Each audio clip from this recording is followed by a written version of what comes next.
To learn more about this excellent service, please watch the rest of this short video and thank me later.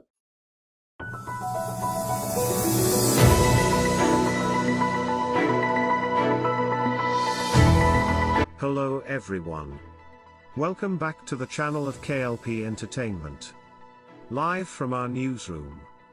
I'm Arthur Brooks and here's your news breaking for Thursday, December 1st. Now that we've all been properly satiated with memes from the second Super Mario Bros. Movie trailer, it's time to readdress the elephant in the room. Chris Pratt's vocal performance as Mario is holding this film back. While there have been countless examples of Hollywood actors using their everyday voices for an animated film, think Keanu Reeves' Duke Kaboom in Toy Story 4, for example, oftentimes the actor's level of notoriety within Hollywood gives them credence to do so because their character isn't as important as the phenomenon of an A-list talent voicing them. However, while John Lennon had at least modest claim to tout the Beatles as bigger than Jesus, Chris Pratt voicing Mario is no such case. Pratt has to rise to the role he's stepping into, not the other way around. And if the trailers are anything to go by, he's not doing so well.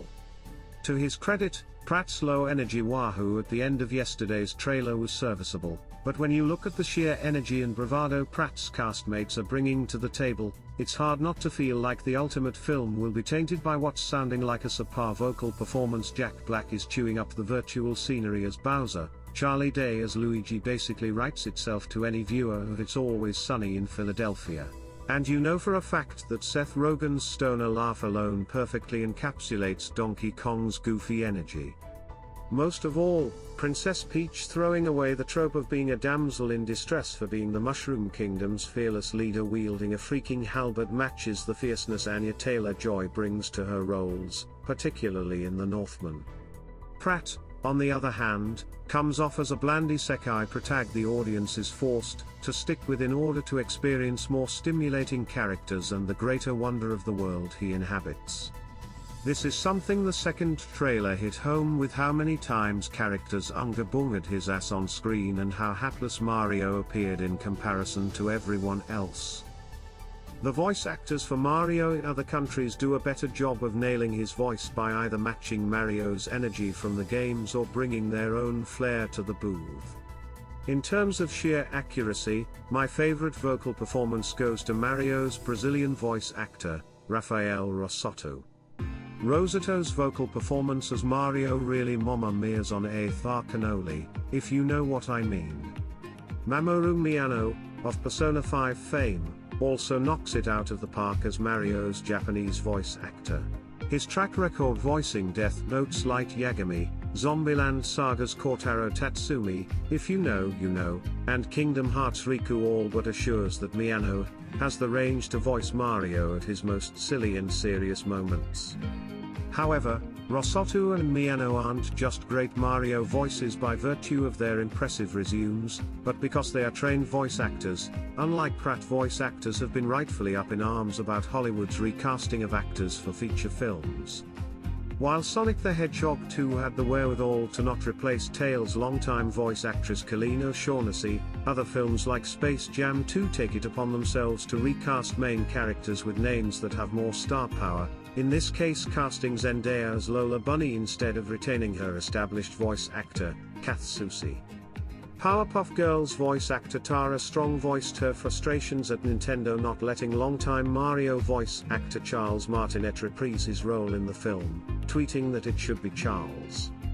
Although he will have a cameo in the film, it's hard not to be disheartened by the fact that the guy who is the voice Mario isn't voicing him on the big screen. Charitably speaking, I'm of the mind that the Mario movie would have benefited from giving Pratt the same voice direction Marvel gave Vin Diesel for the Guardians of the Galaxy movies by limiting him to a couple of onomatopoeias. Admittedly, having Pratt bark a couple of half-hearted oh no's, mama mia's and let's say goes and leaving it up to his castmates to fill in the blanks would have been pretty funny to watch. But then, Nintendo wouldn't be able to boast on social media, like video game director Hideo Kojima sometimes does, about his use of Hollywood actors breathing life into its characters. Sometimes the most expensive option is worse, Miyamoto.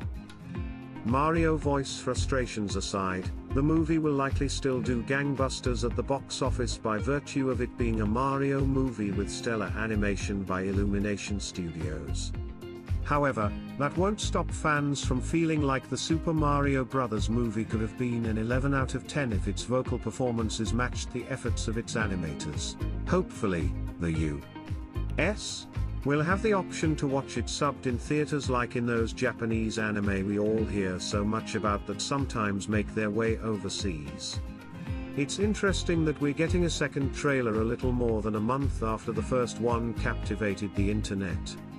The constricted release schedule might have to do with the fact that promotional materials for the film leaked after the first trailer. Ironically, shortly before today's presentation, posters for the movie were also apparently leaked, giving us more looks at Toad, Luigi, and perhaps most distressingly, Princess Peach. I don't know what it is about her face, but she seems firmly in some kind of Mushroom Kingdom uncanny valley. I know I'm looking at Princess Peach, but that is not Princess Peach.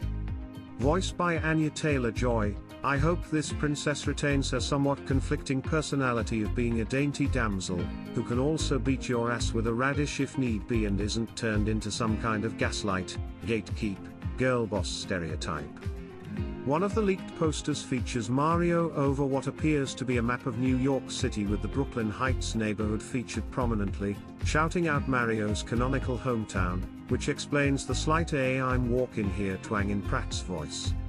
Another poster, shared by the official movie account, revealed a beautiful interior shot of Princess Peach's castle, which looks like her castle in Super Mario 64 was given good old Unreal Engine 5, ray-traced spit shine.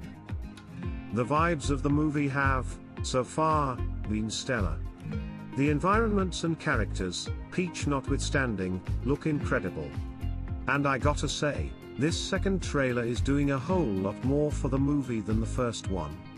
I'm actually a bit hyped. The Super Mario Bros. Movie releases in the US on April 7, 2023. Start speech, end speech. That's your news breaking story. Let us know in the comment box. Are you excited for the new Super Mario Bros. Movie? Live from our newsroom here at Swanky 93.3 and the Heat 94.6 radio station, I'm Arthur Brooks for K.L.P. Entertainment.